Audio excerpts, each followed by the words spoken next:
ఫిబ్రవరి 7న హైదరాబాద్లో జరిగే 1000 గొంతులు లక్ష డప్పుల కార్యక్రమాన్ని విజయవంతం చేయాలని ఎంఆర్పీఎస్ నాయకులు కోరారు.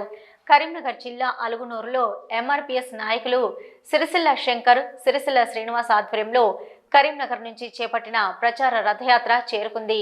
ఈ కార్యక్రమానికి ముఖ్య అతిథిగా రామంచ భరత్ హాజరయ్యారు. మొదటగా అంబేద్కర్ విగ్రహానికి పూలమాలలు వేసి నివాళులర్పించారు. అనంతరం ఏర్పాటు చేసిన సమావేశంలో పలువురు మాట్లాడారు. కులాలకు మతాలకు అతీతంగా హాజరై విజయవంతం చేయాలని కోరారు.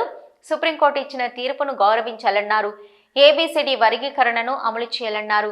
ఎంఆర్పీఎస్ జిల్లా అధ్యక్షులు బెజ్జంకి అనిల్, కళాకారుల జిల్లా అధ్యక్షులు అంబాల ప్రభు, సిరిసిల్ల శంకర్, సిరిసిల్ల శ్రీనివాస్, బోయిని కొమరయ్య, ఖమ్మం కృష్ణ, గాజా సాగర్ తదితరులు ఉన్నారు.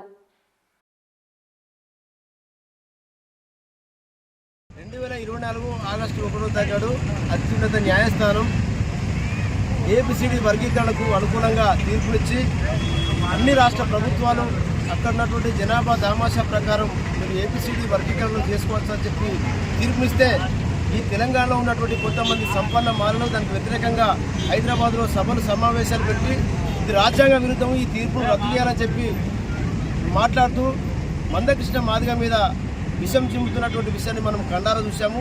దానికి నిరసనగా మేధావులు, సప్పండ వర్గాల ప్రజలు, అన్ని కుల సంఘాల నేతలు, అన్ని సామాజిక సాంస్కృతిక విప్లవ సంఘాల కళానేతలు, అన్ని రాజకీయ పార్టీల సాంస్కృతిక విభాగాల నేతలు అందరూ కూడా గొల్ల కుర్మ డోల్దెబ్బ అయితేనేమి అన్ని కులాల వృత్తి కళాకారులంతా పాల్గొని హైదరాబాద్లో జరుగు 1000 గొంతులు లక్ష డప్పుల కార్యక్రమాన్ని విజయవంతం చేయడం కోసం ఈ నెల 8వ తారీఖు నాడు కరీంనగర్ జిల్లా కేంద్రంగా మాదిగ కళామండలి రథయాత్ర ప్రారంభించుకొని సుమారుగా 5వ రోజుగా అలుగునూరు పట్టణ కేంద్రంలో మాదిగ ఉపకులాల సన్నాహక సమావేశం నిర్వహించడం జరిగింది.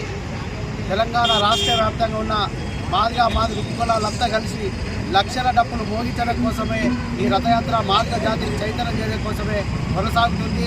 అందుకోసం మాదిగ జాతిలో పుట్టిన ప్రతి ఒక్కరూ సంకట డప్పు వేసుకొని మన హక్కులైన మన జాతికి రావాల్సిన వాటా కోసం ప్రతి ఒక్కరూ పోరాటంలో భాగస్వామ్యం కావాల్సిందిగా